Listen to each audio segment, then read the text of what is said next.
How to block a number on your iPhone. Hey everyone, welcome back to another tutorial video. In today's video, I'll show you how you can block a number on your iPhone. So to do that, it is really easy. All you have to do is simply go to your call app or your phone app, and then you can simply locate the contact by either going to your favorites, recent, or your contacts. Now for this example, I'll simply block this number right over here. So in order to block them, all you have to do is simply tap on this eye icon right to their name.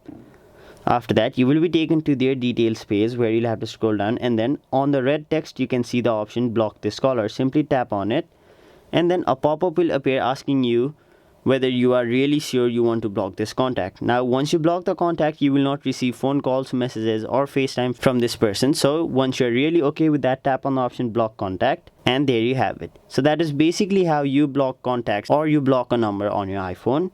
And now if you want to see the list of people whom you have blocked, what you'll have to do is scroll down until you see the option phone.